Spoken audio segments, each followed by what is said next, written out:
याद नहीं रखते, लेकिन धोबी के अपराध को याद क्यों रखा? और थोड़े बहुत दिन याद नहीं रखा, युग बदल गया, युग। त्रेता की बात है, धोबी ने अपराध त्रेता में किया और भगवान ने दंड कब दिया? द्वापर में। और कह ये रहे हैं कि रहते न प्रभु चित चूक किए की, करत सुरत से बार हिए की। पर प्यारे, ये जो दूसरों में दोष देखने की दृष्टि है ना, दोष दृष्टि, जब तक इसमें मुक्का नहीं पड़ेगा तब तक ये सही होने वाली नहीं है। जयंत जब आया था ना राम जी की परीक्षा लेने, तो सीता जी के चरण में चोंच मार के भागा और फिर वो अपना अपराध स्वीकार करके भगवान की शरण में आया, प्रणाम किया, चरणों में गिर पड़ा, बोला मुझसे गलती हो गई। पहले मैं आपका प्रभाव देखने आया था, लेकिन अब स्वभाव देखने आया हूं कि आप कितने कृपालु हैं, कितने दयालु हैं। जब कोई व्यक्ति गलती कर देता है और क्षमा याचना कर देता है, फिर उसके बाद कोई किसी को दंड देता है? हाँ या ना? कोई गलती कर दे और फिर चरणों में आके गिर जाए कि मुझसे गलती हो गई, अब ये गलती नहीं होगी, तो हम उसको दंड नहीं देते। क्या करते हैं? उसको गले से लगा लेते हैं कि चल छोड़ पीछे की बातें, अब दोबारा से जिंदगी शुरू करते हैं। सही बात है ना? लेकिन राम जी एक युग तक धोबी को एक युग के बाद दंड देते हैं। और हां, जयंत को तुरंत क्षमा मांगने के बाद उसको क्षमा तो कर दिया, लेकिन एक नयन करे तजाववानी। ये कैसी क्षमा? क्षमा भी कर दिया और उसका एक बाजार भी बंद कर दिया, एक आंख भी फोड़ दी। प्यारे, जब तक ये दोष दृष्टि नष्ट नहीं होगी तब तक जीव के जीवन में शांति आने वाली नहीं है। जब तक दोष दृष्टि नष्ट नहीं होगी। जब राम जी केवट के घाट पे पहुंचे ना, बात दोष दृष्टि पे चल रही है, याद रखना। चर्चा हो रही है कि कहते हैं कि रहते न प्रभु चित चूक किए की, फिर भी त्रेता के अपराध का दंड द्वापर में दिया धोबी को। जयंत ने क्षमा मांग ली, फिर भी उसकी एक आंख फोड़ दी। जब केवट के घाट पे पहुंचे हैं ना, तो केवट ने बहुत प्यारी बात कही है। जब राम जी अंगूठी देते हैं ना, तो केवट ने हाथ जोड़ के कहा, आजो नाथ में काह न पावा, मिटे दोष दुख दारिद दावा। केवट ने कहा, भगवान आज इस संसार की ऐसी कौन सी संपत्ति है जो मुझे नहीं मिली?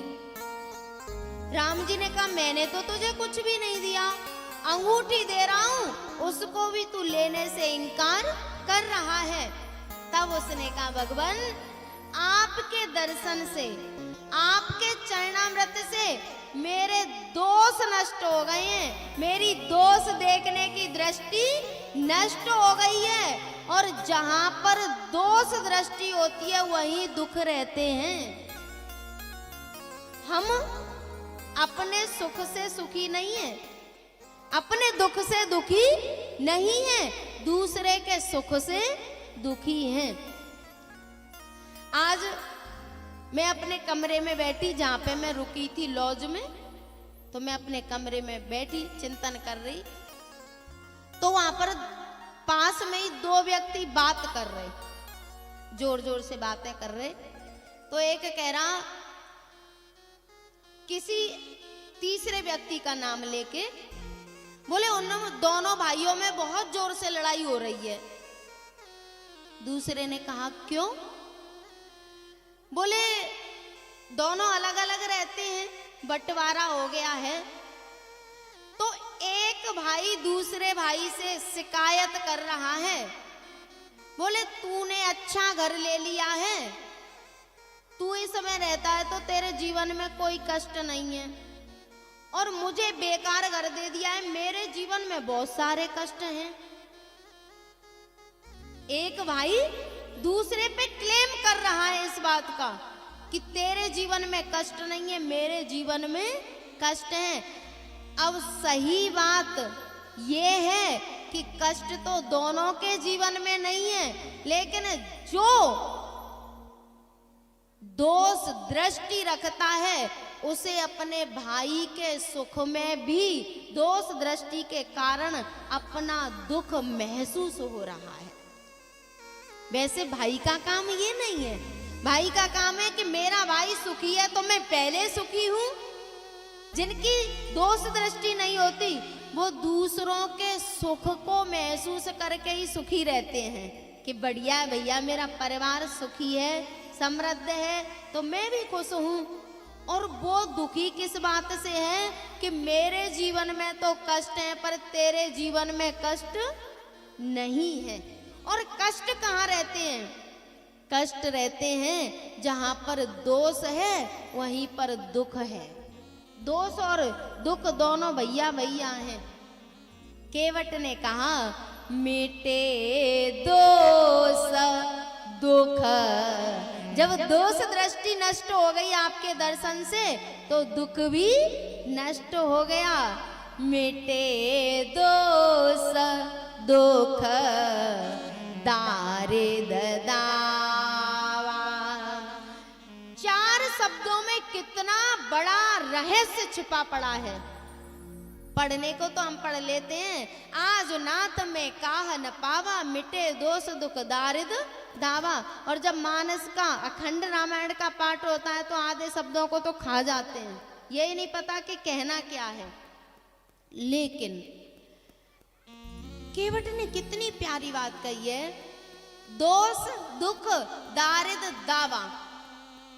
आपके दर्शन से और चरणामृत पान करने से मेरी दोष दृष्टि खत्म हो गई, मेरे अंदर के दोष खत्म हो गए, दुख खत्म हो गए। और जहां सुमति तहां संपत्ति नाना। अब दोष और दुख नष्ट हो गए तो अब मैं समृद्ध हो गया, मेरे पास धन की कोई कमी नहीं है। मिटे दोष दुख दारिद दावा। अब मेरे जीवन में किसी चीज की कमी नहीं है। आज नाथ में काहन पावा।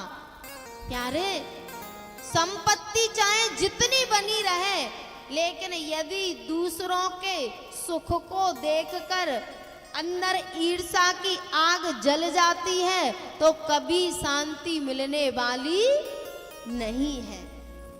जलते रहेंगे खुद की जलाई हुई आग में। यदि दोष दृष्टि है तो जगत जननी जानकी में भी और स्वयं परमात्मा राम में भी हमें बुराई ही दिखाई देंगी, अच्छाई दिखाई देने वाली नहीं है। राम जी ने उस धोबी के दोष को नष्ट किया है।